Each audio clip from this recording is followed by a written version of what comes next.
పోలీసులు అడ్డంకులు సృష్టించినా, tear gas పేల్చినా, rubber బుల్లెట్లు కాల్చినా ప్రభుత్వం తమను పట్టించుకోకపోయినా తమ ఆందోళన ఆగబోదని ఢిల్లీ గల్లీలోకి వెళ్లి తమ గొంతును ప్రపంచానికి వినిపించి తీరుతామంటున్నారు అన్నదాతలు. తమకు పంటను పండించడమే కాదు అనుకున్నది సాధించడం కూడా తెలుసని ఎలుగెత్తి చాటుతున్నారు. ఢిల్లీపై దండయాత్ర కోసం బయలుదేరిన అన్నదాతల దండును ఆపేందుకు పోలీసులు చేసిన ప్రయత్నాలు తీవ్ర ఉద్రిక్తతలకు దారితీశాయి. అటు పోలీసులు ఇటు రైతులు ఎవ్వరూ తగ్గేదేలే అన్నట్టుగా ఢీ అంటే ఢీ అనడంతో రాజధాని సరిహద్దు ప్రాంతాల్లో యుద్ధ వాతావరణం నెలకొంది. తొలి రోజు జరిగిన ఆందోళనల్లో 100 మందికి పైగా రైతులు గాయపడ్డారని తెలుస్తోంది. ఈ రోజు మళ్లీ రాజధాని ప్రాంతంలోకి వెళ్లేందుకు ప్రయత్నిస్తామని రైతులు చెబుతున్నారు.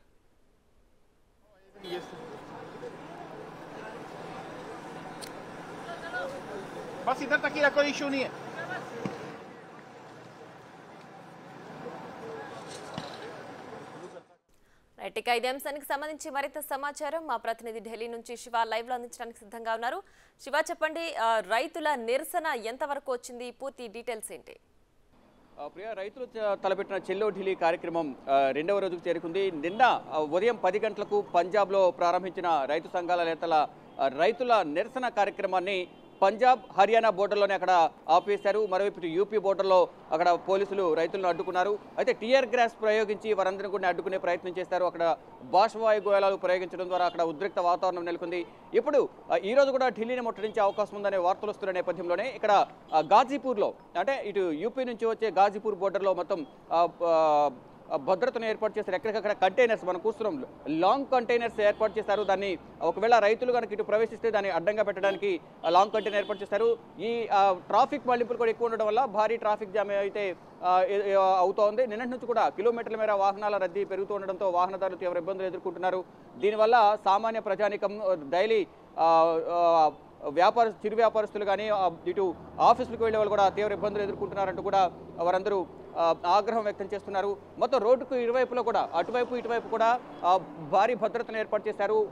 టిప్పర్ వ్యాన్స్ కూడా ఏర్పాటు చేసి ఇక్కడ, అంటే ఎవరు కూడా రైతు సంఘాలకు సంబంధించి ఎవరైనా వస్తే కనుక ఇన్ఫర్మేషన్ రావడంతోనే ఈ లారీలను అడ్డు పెట్టడం, క్రేన్లతో సిమెంట్ దిమ్మలను, ఢిల్లీ పోలీసు ఏవైతే సిమెంట్ దిమ్మలు అయితే ఉన్నాయో డివైడర్కి అడ్డంగా పెట్టేవి, వాటిని అడ్డు పెట్టడానికి మాత్రం ఇక్కడ అన్ని ఏర్పాట్లు చేశారు.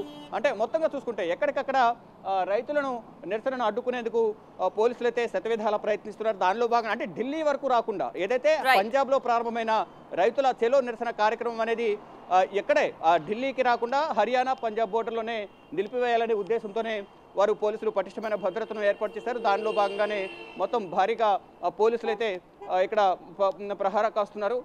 ఎక్కడ ఎటువంటి అవాంఛనీయ సంఘటనలు జరగకుండా పోలీసులు ఢిల్లీలోకి ప్రవేశించకుండా ఈ బాష్పవాయు గోళాలు అలాగే కెనాన్లు ప్రయోగించి రైతులను పంజాబ్ హర్యానా యూపీ బోర్డర్లోనే ఆపేసి ఢిల్లీలోకి రాకుండా పటిష్టమైన ఏర్పాట్లు చేస్తున్నారు. అయితే రైతులు చేస్తున్న నిరసన కార్యక్రమానికి బీకేయూ భారత కిసాన్ యూనియన్ నేతలు కూడా రాకేష్ టికాయత్, నరేష్ టికాయత్ ఇద్దరు కూడా మద్దతు తెలుపుతున్నారు. కేంద్ర ప్రభుత్వం తీసుకున్న చర్యల పట్ల ఆగ్రహం వ్యక్తం చేస్తున్నారు. రైతులు కనీస మద్దతు ధర, స్వామినాథన్ సిఫారసులు అనేవి అమలు చేయాలనేది ప్రధానంగా రైతు సంఘాల నేతలు, ఇటు ప్రతిపక్ష పార్టీకి సంబంధించిన నేతలందరూ కూడా డిమాండ్ చేస్తున్న పరిస్థితి కనిపిస్తుంది. మరో ప్రధానంగా చూసుకుంటే స్వామినాథన్ సిఫారసులు, రీసెంట్ గా స్వామినాథన్ కు భారతరత్న ప్రకటించారు. మరోవైపు బీకేయూలో వ్యవస్థాపక అధ్యక్షులు చౌదరి చరణ్ సింగ్ కూడా ఉన్నారు. అంటే రీసెంట్ గా వీరిద్దరికి భారతరత్న ప్రకటించారు. కానీ రైతుల సమస్యల కోసం పోరాడిన వారికి సంబంధించి రైతుల సమస్యలను మాత్రం పరిష్కరించడం లేదనేది ప్రధానంగా వారందరూ కూడా డిమాండ్ చేస్తున్నారు. రైతుల సమస్యలు పరిష్కరించే వరకు వారందరికీ మద్దతుగా ఉంటామంటూ కూడా భారత కిసాన్ యూనియన్ నేతలు అలాగే రైతు సంఘాల నేతలు కూడా వెనకడుగు వేసేది లేదు, మా సమస్యలు పరిష్కరించాలంటూ కూడా వారందరూ డిమాండ్ చేస్తున్నారు.